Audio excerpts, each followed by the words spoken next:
Hello, everybody, and welcome to Perfectly Frank Conversations. I'm your host, Frank Clark, and my guest today is Brian Fanzo from iSocialFans. How are you, Brian? I'm doing great. Thanks so much for having me on. I'm glad we were able to work out schedules and get things to align. So excited to be here.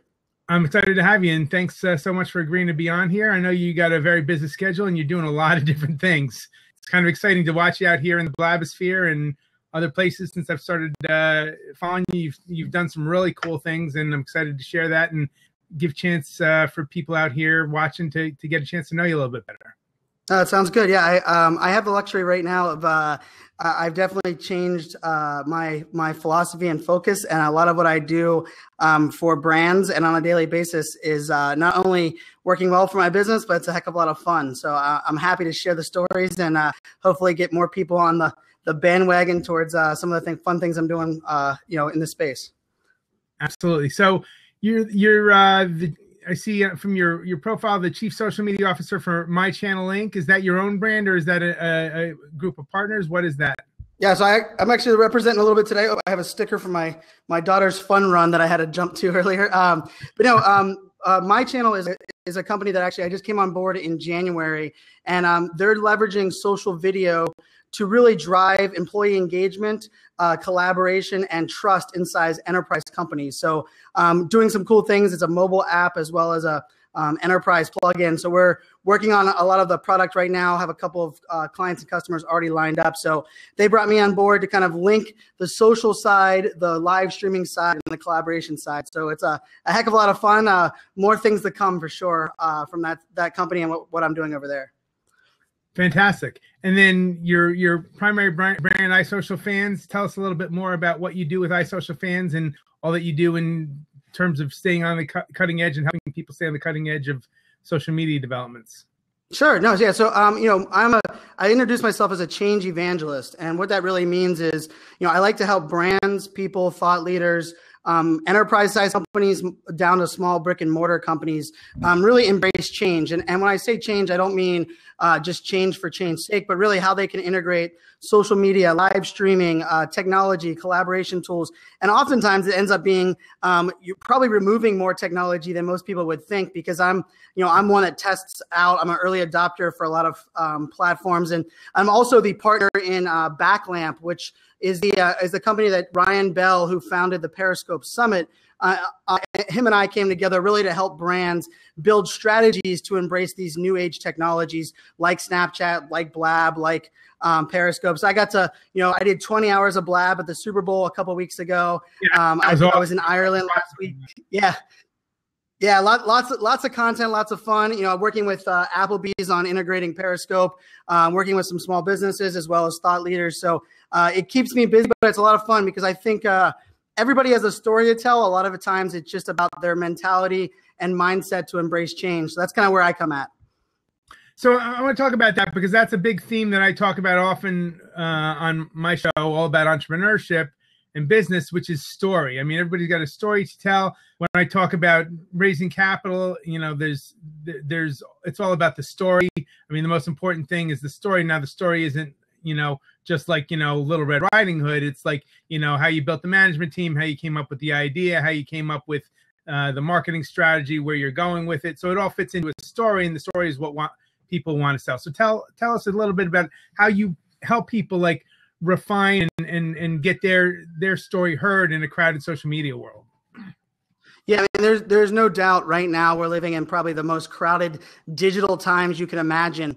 And everybody said, create content and drive engagement on social media. But all of that is important. But if you're not standing out, if your voice isn't being heard by those that you're trying to reach, ultimately, I question what kind of value you're actually providing. So I focus a little less on ROI and a little bit more on listening and then finding ways to stand out where your audience is. So I don't recommend to every brand being on every social network or being on every live streaming app. But I do recommend for brands to listen on all of these apps to better understand where their audience is living, playing, engaging. So for me, I mean, every brand has a story. If you talk to a founder or a CEO, they won't want to talk to you unless you say, why did you create this? What's your passion? And then they won't shut up. They're much like me. They talk a lot, talk fast. But, for me, I love empowering that story. And actually, I believe a lot of times it starts with the employee.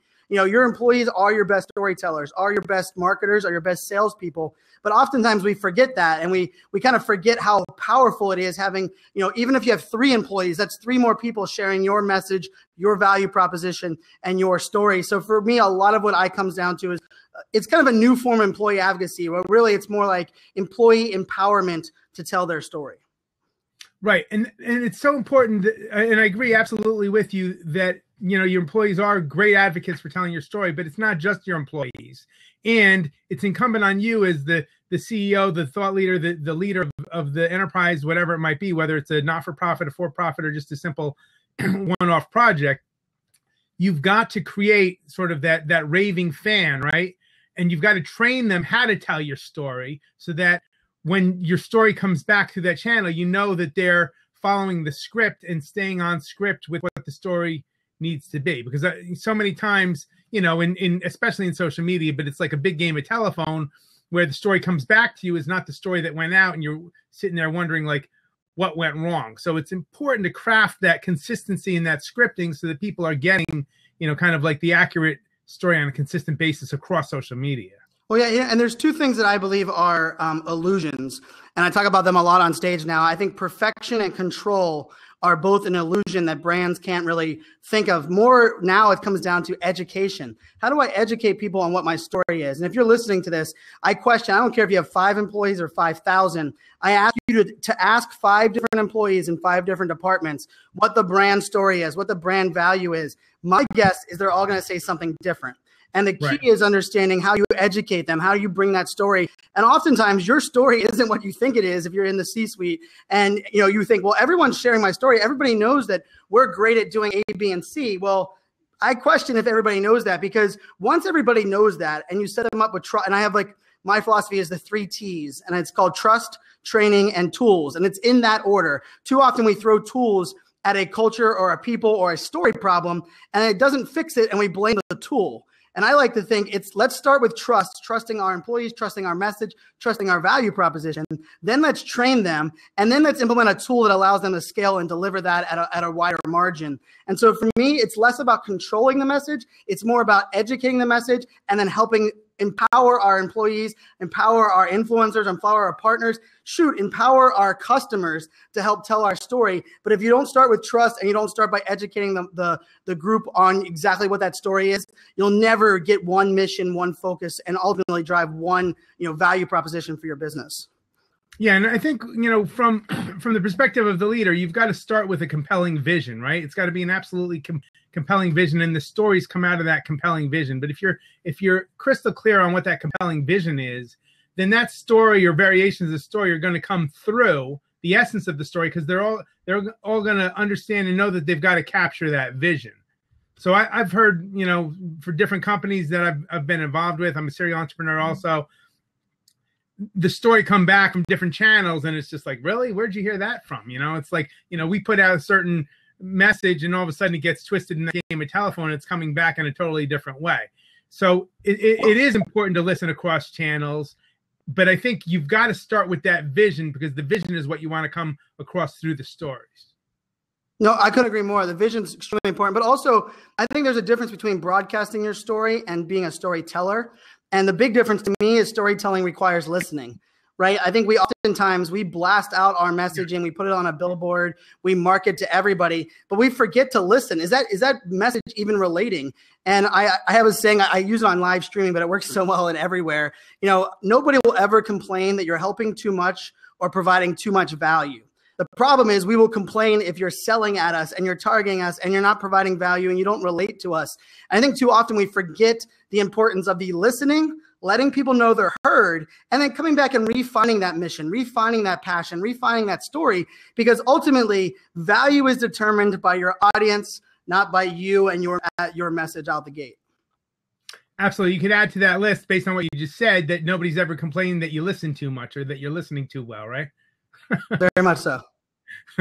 So it is. It's critically important to listen, because your audience is going to tell you what they need if you do listen. And if you're not listening, you're going to miss that message. Okay. So if your audience needs you to go in a certain direction and you're not listening to them, like you said, across the social media platforms or just one-on-one even, you're going to miss opportunities left and right to, bring your vision forward and get your story told in the right way. No, for sure. And I think, down here on the side, Kyle Murray was talking about, I think listening and then letting people know they're heard. I can't tell you how many companies will say they want feedback, or even internal companies, right? How many we've all probably worked at a corporate company where they give you your yearly review, right? They make you do all these checklists, and then they don't even come back to you till 6 months later, and then they send you like a canned thank you letter, like thank you for participating.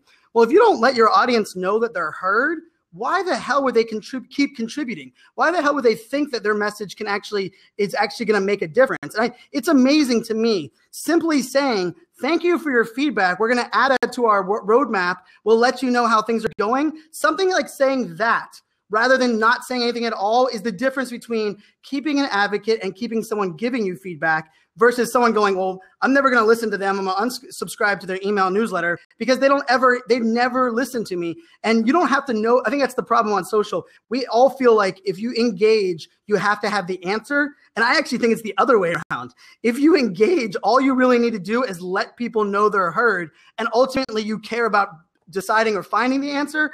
I think the words "I don't know" are too often underestimated in this space, because the more times you say "I don't know," the more times people are going to trust you and keep coming back to the well, compared to you making up something or just ignoring them because you don't know the answer. And I've had to learn that the hard way with my wife.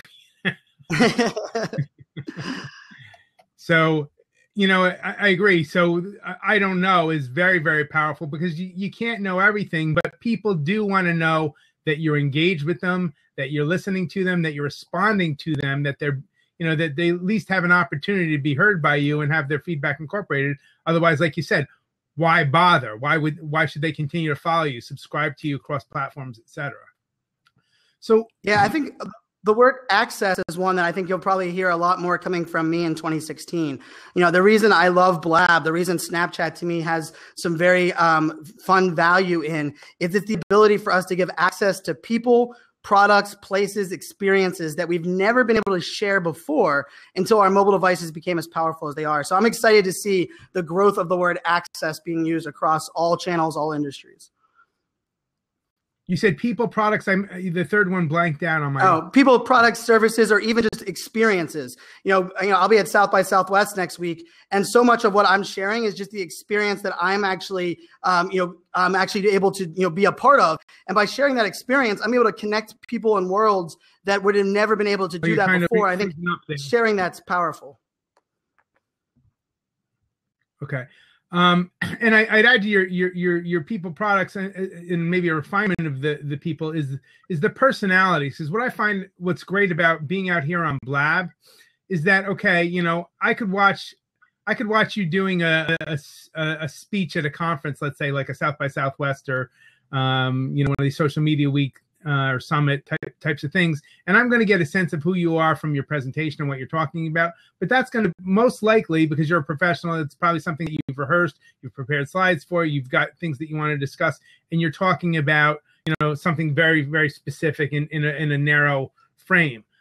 But out here on Blab, maybe a little bit less so on Periscope, but really on Blab, it's the Wild West, because it's like who you are comes out across depending on who you're interacting with. So I'm interacting with you differently than I would interact with, let's say, Zeph or Sandra Santorino or Jonathan Tripp or Joel Comm, right?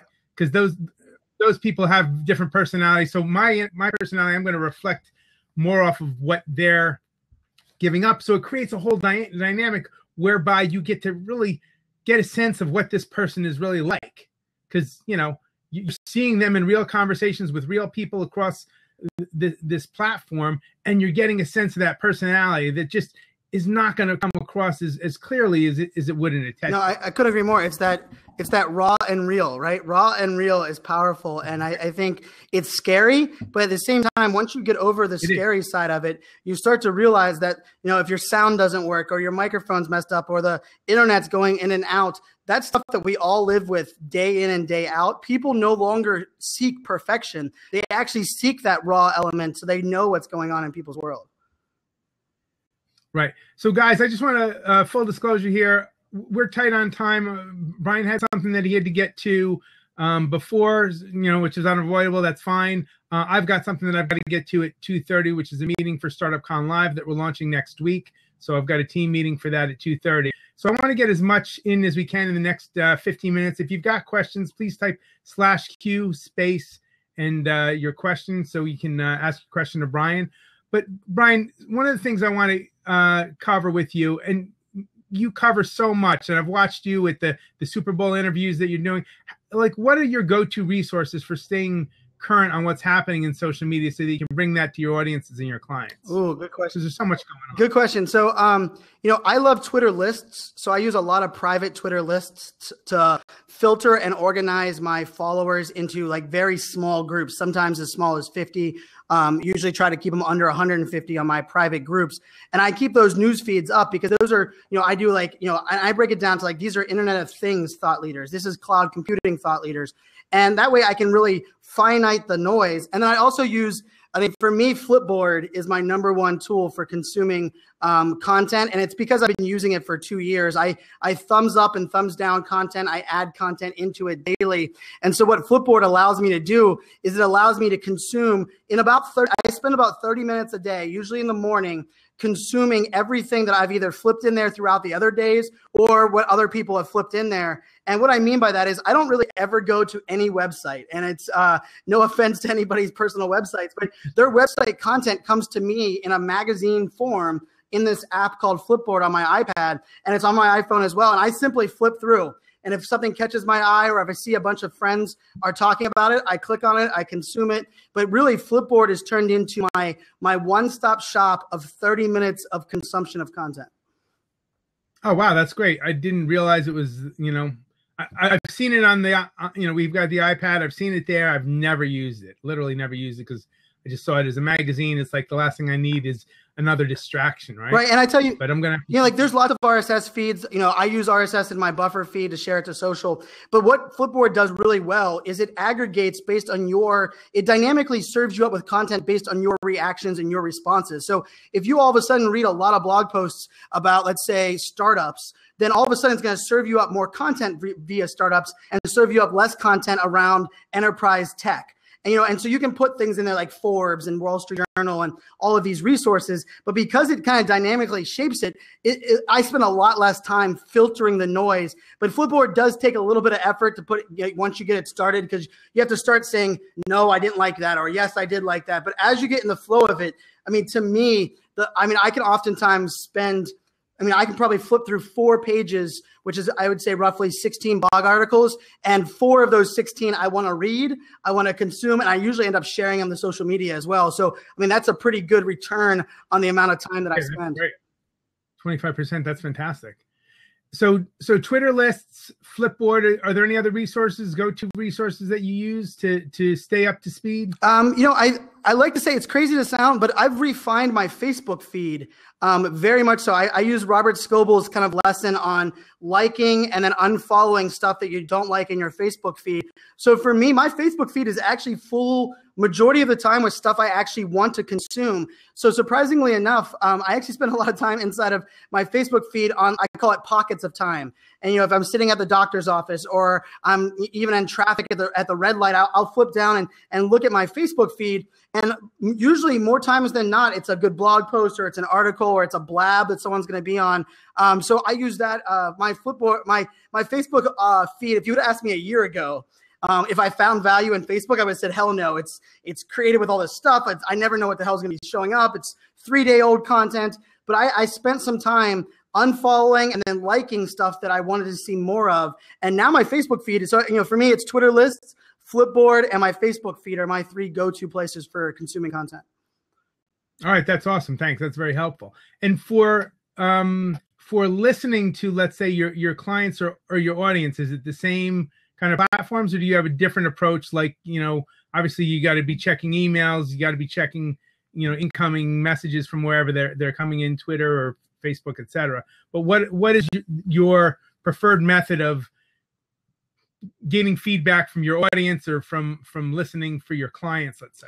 Well, I think part of it comes down to like managing expectations. And for me, the expectations of my community and audience is that if they engage me on Twitter, they're going to get a reply. So surprisingly enough, Twitter ends up being my like home for things that people actually engage me. So I use a tool called TweetDeck. And TweetDeck is my number one tool. It's the only tool on my phone or my laptop that when I start my laptop, it's the only one that auto populates and auto starts.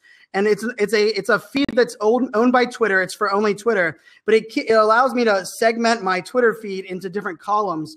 And I engage on there. I mean, if you reply to me, ask me a question or curious about something. I mean, Frank, I even tweeted at you to let you know that I needed to push this back a little bit, because to me that, once I set the expectation that I'm going to engage on Twitter, I can say it's a lot of work. I spend a lot of cycles on that, but it's because that's my primary location. So I really work hard on understanding and letting my audience know that's where I engage, but I also know where other people engage. So I have notes inside of my tools that say, hey, I know that Tim McDonald prefers to engage on the telephone. I know that Ted Rubin prefers to engage on Facebook Messenger. I know that, Chris Brogan will never reply to a Facebook message, but if I send him an email, or Jay Bear, I send them an email, they reply to me in 30 seconds. So for me, more importantly than knowing where I like to engage is actually remembering and understanding where they like to engage. Because when I make that right hook, I'm going to make sure I make it at their primary location of engagement, so I have a higher chance of them actually saying yes. Right, which is fantastic, and it's great that you do that, because that's really important. So now the question becomes, like, how do you track all that? Because if you got to remember email for Chris Brogan and Facebook message for this one, and phone or whatever it be. I mean, do you track it in Excel? Do you track it in a Word document? Do you have like a Evernote page set up just for that? Slack? What is it that you're using to track all that stuff? So I used to use a tool called Nimble, owned by John Ferrara, and it's like a social CRM tool. I use that a lot, but unfortunately, because I became so busy, I wasn't able to control and put as much effort into that tool as I wanted to, and it kind of got out of control. So now I have an Evernote. I have one Evernote page that I just kind of update. And oftentimes, even if you're not doing, I'm one of those people that I become overwhelmed by the things that are going on. And so I like to keep it simple, stupid. So the other thing that I do oftentimes is I just use the search on my phone, and I will type in the name of the person that I want to engage with. And the funny thing about your iPhone is it actually serves you up that person's name and then your last correspondence. So if I know that, like, I haven't sent them an email in 2 months, but I've talked to them a lot, okay, it's not an email. Then I scroll down and it's not an iMessenger. Okay, now I'm gonna flip over to Twitter and see if it was Twitter DM. So it's funny, I oftentimes, because I don't even want to go look for that Evernote or go look for inside of Nimble contacts, I actually use search and just kind of dynamically create that. But I also will say, anytime I'm making a right hook, and this is gonna sound very strategic and probably overthought, I plan my right hook many hours, days in advance. And, my dad taught me early on in my career that I should win every boardroom I ever enter before I ever enter the doors. And so it's much like that for me. I set the hooks, I set the groundwork, I start letting them know. So when I'm making that right hook, it's strategic. They're already educated, they already know what's going on. And by the time I go to make the right hook, I already have documented where I'm going to do it. Oftentimes, when is awfully even more important than where, because if you know that someone is busy 9 to 5 and they're giving a keynote or they're hosting an event, if you make that right hook when they're too busy, it gets into part of their noise. And if you know between 8 and 9 p.m. that this person or this brand engages and replies, why not wait till they do that? I mean, a great example is Gary Vaynerchuk. Gary Vaynerchuk is busy as hell, right? He's always doing something. But what's really nice is if you look at his Twitter feed and all of a sudden realize he's replied in the last half hour to 10 or 15 people, why not engage him right then? Because he's dialed in. And too often people just like, well, I thought he engaged at 5 p.m. Well, if you're not listening to understand when he's actually engaging, no wonder you're not getting a response. Yeah, because he might be in an airport and it's like that's the tool he's got access to at that time. So maybe typically he's doing emails between 6 and 8, but if he's sitting in O'Hare, he's got to figure out what to do, and Twitter might be the fastest way to get a lot of engagement in a short period of time for him. Yeah, that's the truth. That's the real world. So what? And we've only got a few minutes to go here. Unfortunately, guys, we got to cut this a little bit short. And Brian, I'd love to invite you back and do another longer chat with you.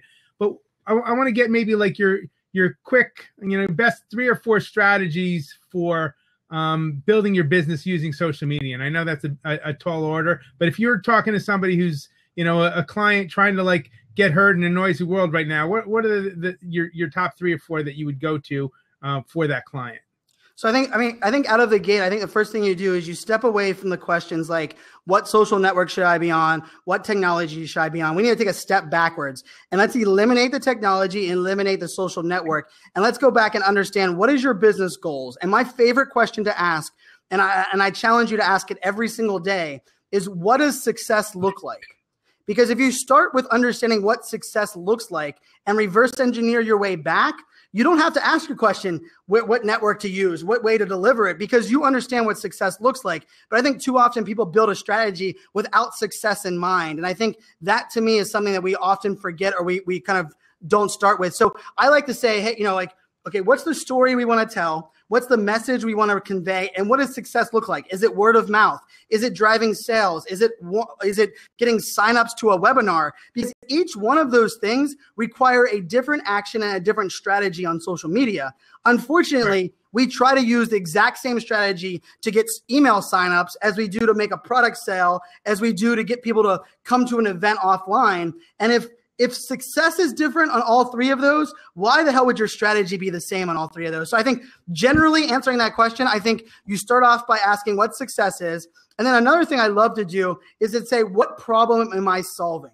If there is a problem I'm solving, then by creating a strategy to solve a problem, it's very easy. But if your problem is, I want the world to know what our product is and no one knows what we do, well, that's a big problem. It's going to take a big strategy. But if you say, like, I don't understand why mommy bloggers aren't aware about our new tool to help mommy bloggers use this WordPress plugin. Well, now I have a more defined answer, right? And now I know what success looks like. I want mommy bloggers to know what our WordPress plugin is. So now I can start building out a strategy. Let's listen to where the mommy bloggers are engaging. Let's identify who are the influencers in there and who influences the influencers. And then let's build a strategy out to be part of that conversation, not blast them with our message. And then ultimately they're going to come back to you and say, so what is it that you do? What is your value for mommy bloggers? And that's when you say, here's my WordPress plugin. I think it would really make your lives easier. And I guarantee your success on social is extremely higher when you start with that mentality rather than starting with the idea that says, we want the world to know, let's just blast and do a whole bunch of paid social everywhere. And then let's complain afterwards that nobody heard us.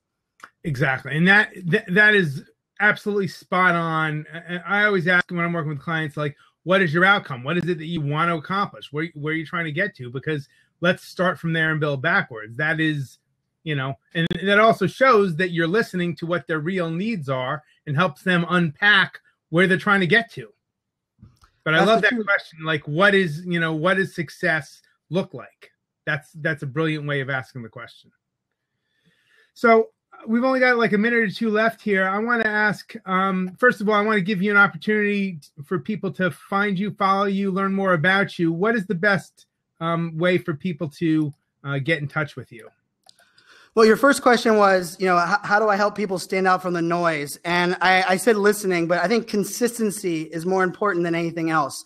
And being consistent everywhere you're at is very important. So I'm iSocialFans everywhere, from Snapchat to Periscope to Instagram. It's isocialfans.com. If you want to see my live streaming stuff, it's isocialfans.live. My philosophy, which is on my hat, is called Think Like a Fan. If you want all my resources for live streaming, it's thinklikeafan.video. And so for me, Twitter is my primary engagement. Feel free to reach out to me via Twitter. If you send me a Twitter DM, make sure you tweet me first, because my DM has turned into a crazy cluster of information. It's actually pretty valuable information, but it takes me almost a whole community manager just to filter through my DM. Yeah. So let me know publicly that you sent a DM, and then I will jump into my DMs and reply back. But iSocialFans everywhere and anywhere. And I appreciate you having me on. I will jump back on again. Thanks for adjusting the schedule. I got to go watch my daughter run in a charity little race at her school. So it was a valid reason for me having to push it back. That's fine. I get it. I've got a 10-year-old. I understand. Stuff comes up. So thank you so much for being on here today, guys. Thanks for everybody who is watching here live and everybody who's watching on the replays. We will have Brian come back and talk to us again. For those of you who are interested in startups and startup companies, we're doing a conference here at the lab called Startup Con Live. and that's going to be happening next Monday, Tuesday, and Wednesday, March 14th to the 16th. I'm putting the link in the chat here. It's a bit.ly link, bit.ly.com/startupcon2. This is our second StartupCon Live, so please join us for just a whole host of entrepreneurs, subject matter experts, all Monday, Tuesday, and Wednesday next week. So I'm going to stop the recording here. Again, thank you so much, Brian. Appreciate having you on, and looking forward to our next conversation. We'll pick it up from here. All right.